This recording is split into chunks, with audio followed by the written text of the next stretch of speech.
It does violate our standards. We work very hard to take it down. Didn't take it down. We've reported, I think it's more than 26 million examples of this kind of content. Didn't take it down until a congressional staffer brought it up. It may be that in this case we made a mistake and missed something. I think you make a lot of mistakes. Mark Zuckerberg के पास कोई इसका answer नहीं था. Can you imagine? हाँ, बिल्कुल कोई जवाब नहीं है, सब एब्सोल्यूट गार्बेज है, फालतू की बातें हैं. क्या ही जवाब देंगे ये इसका? 37% of teenage girls between 13 and 15 were exposed to unwanted nudity in a week on Instagram. You knew about it. Who did you fire? Senator, this is why we're building all. Who did you fire? Tools. Senator, I don't think that's. Who did you fire?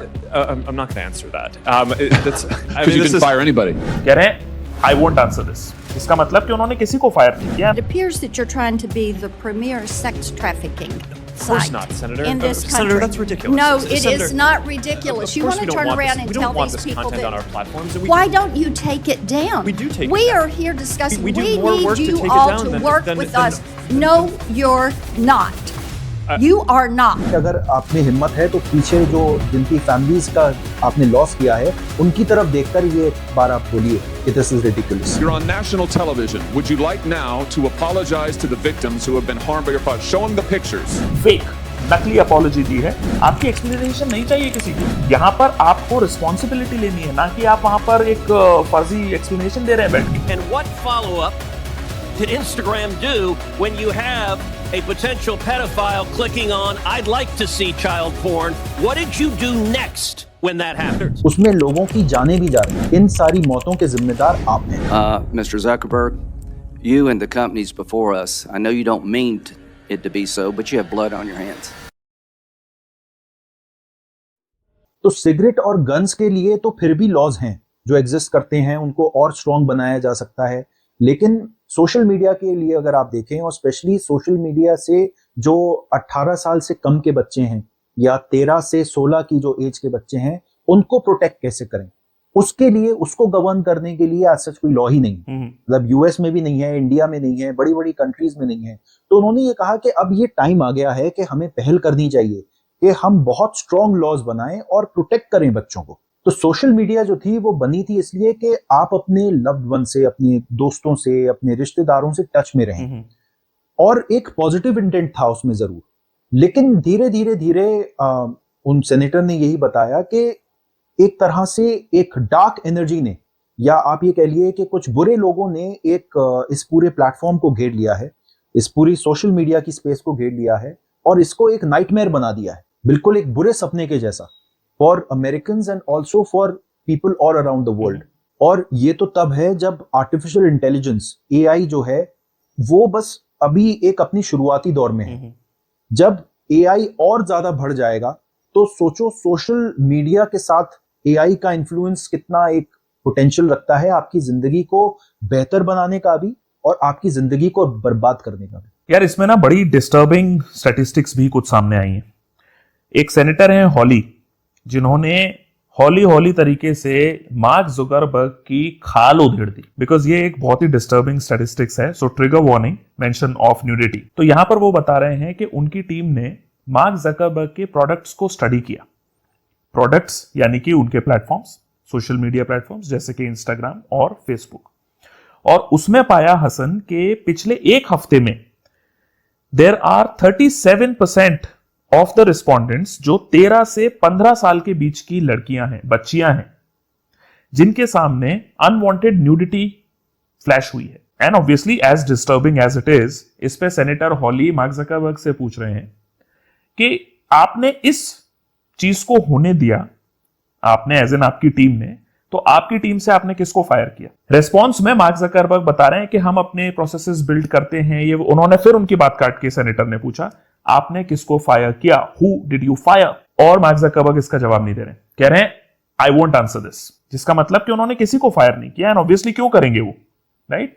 इसके बाद उन्होंने पूछा कि जिन लोगों ने आपको billionaire बनाया है, इतने सारे लोग जो आपके प्लेटफॉर्म्स को यूज करते हैं और उससे आप रेवेन्यू जनरेट करते हैं. By the way, Facebook, Instagram और इस तरीके के सोशल मीडिया के जितने भी प्लेटफॉर्म्स हैं, उनका रेवेन्यू मॉडल ही आपका स्क्रीन टाइम है. जितना स्क्रीन टाइम आप देते हैं वैसे ही आप उन्हें पे करते हैं, राइट? क्योंकि उसमें एड्स रन होते हैं and so on. 98% of Meta's revenue comes from ads that run while you watch their content. तो इस तरीके से जब आप बिलियनियर्स बन जाते हैं और ये सेनेटर उनको पूछ रहे हैं, तो क्या आपकी पर्सनल जिम्मेदारी नहीं बनती कि अगर ऐसा कुछ हुआ भी है तो ऐसे लोगों को, जो विक्टिम्स हैं, जो उनकी फैमिलीज हैं, उन्हें आप एक पर्सनल कंटिजेंसी फंड बनाकर कॉम्पेंसेट करें? इस पे भी मार्क जकरबर्ग अग्री नहीं हुए और उन्होंने साफ बोल दिया कि ऐसा कोई कॉम्पेंसेशन फंड वो एस्टैब्लिश नहीं करने वाले हैं, क्योंकि कहीं ना कहीं वो इसकी रिस्पॉन्सिबिलिटी अज्यूम करने के लिए तैयार ही नहीं है। अब फिर वो कह रहे हैं कि यहां पर बच्चों की जानें जा रही हैं, क्या इसके लिए आपने कोई एक्शन लिया है, कोई स्ट्रिक्ट अपने गाइडलाइन कंपनी में बनाई है?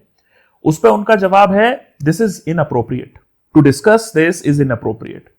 मतलब आर यू किडिंग मी? यहां पर इनअप्रोप्रिएट क्या है Hasan?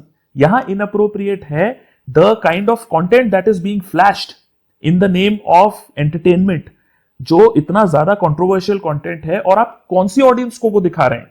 Not that it is appropriate for any audience, because जैसा तुमने सही कहा, आपके प्लेटफॉर्म्स लोगों को कनेक्ट करने के लिए हैं, ना कि ये सब गोरख धंधे करने के लिए। तो ये आपके प्लेटफॉर्म पे इस तरीके का कंटेंट फ्लैश होना किसी भी एज ग्रुप के लिए एक कंसर्न है, लेकिन यहां तो बात हो रही है 13, 14, 15 साल के बच्चों की, जो इंप्रेशनेबल हैं, जो वो कंटेंट कंज्यूम करके उनकी लाइफ ही खराब हो जाएगी। अभी उनको कुछ पता भी नहीं है और उससे पहले ही उनके पास वो चीज आ रही है जिसके लिए वो अभी मेंटली मैच्योर भी नहीं है, और उस पर मार्क जकरबर्ग कह रहे हैं ये इनअप्रोप्रिएट है। मैं तुम्हें बताता हूं, जैसा तुमने अभी इनिशियली मेंशन किया, कितने सारे ऐसे चैलेंजेस सो कॉल्ड होते हैं जहां पर अभी रिसेंटली भी हमने देखा है पिछले कुछ सालों में। एक मैं तुम्हें बताता हूं, बड़ा ही यार अजीब सा एक चैलेंज आया था, टाइड पॉड चैलेंज। तो बेसिकली एक डिटर्जेंट का पॉड होता है, उसको स्वॉलो करना होता था और रिएक्शन अपना कैप्चर करके डालना होता है, और फिर आप दूसरे लोगों को चैलेंज करते हैं, अपने फ्रेंड्स को, अपने जानने वालों को चैलेंज करते हैं, और फिर वो चैलेंज एक्सेप्ट करते हैं और फिर वही ये करते हैं। ठीक है। एक सिनेमन चैलेंज करके आया था, जिसमें के सिनेमन को रख के, यानी कि दालचीनी का जो पाउडर है उसको रख के स्नॉट करना था लाइक ड्रग्स, और उसमें भी कई जाने गई। ये डिटर्जेंट वाला मैंने बताया, इसमें कई जाने गई।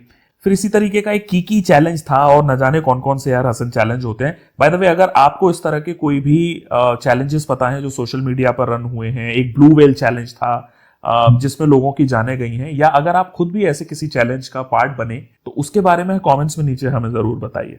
मतलब ये हो क्या रहा है आपके प्लेटफॉर्म पे? क्या आपने इसी के लिए एस्टैब्लिश किया था? चलिए, अग्रीड के एक लिमिटेड रिस्पॉन्सिबिलिटी आपकी होती है, because you can not control the users.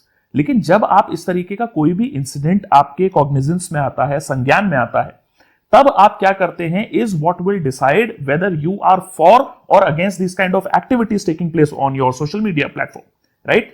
तो यहां पर इनअप्रोप्रिएट तो ये सारा बिहेवियर है, ना कि उनसे जब ये पूछा जा रहा है तो वो इनअप्रोप्रिएट है। फिर इसके अलावा उन्होंने कहा, जो आप बिलियनियर बने हैं, आपके पीछे पेरेंट्स बैठे हैं जो अपने बच्चों की फोटो लेके बैठे हैं, जो अब्यूज्ड हैं या डिसीज्ड हैं, और उनसे क्या आप अपोलोजाइज करेंगे? तो बेशर्मी की यहां पर हद कर दी मार्क जकरबर्ग ने। वो खड़े होकर, जस्ट बिकॉज उनको उस गिल्ट ट्रिप में ड्रैग किया गया था, वो खड़े होकर वहां पर मतलब एक सूडो अपॉलॉजी उन्होंने दी है, and that's the word of the day, pseudo, fake, नकली अपॉलॉजी दी है, क्योंकि वो वहां पर कह रहे हैं, I am sorry for your loss. मतलब ये तो आप नॉर्मली भी किसी की अगर कोई खबर सुनते हैं कि किसी की डेथ हो गई, तो सबसे पहला रेस्पॉन्स होता है, I am really sorry to hear that. तो ये वो वाला सॉरी है, ये माफी वाला सॉरी नहीं है, ये रियलाइजेशन वाला सॉरी नहीं है। और साथ साथ इसके वो वहां पर एक्सप्लेनेशन दे रहे हैं कि कैसे उनके सिस्टम्स और रोबस्ट किए जा रहे हैं, कैसे वो टाइट किए जा रहे हैं एंड ऑल दैट। आपकी एक्सप्लेनेशन नहीं चाहिए किसी को, यहां पर आपको रिस्पॉन्सिबिलिटी लेनी है, ना कि आप वहां पर एक फर्जी एक्सप्लेनेशन दे रहे हैं बैठ के।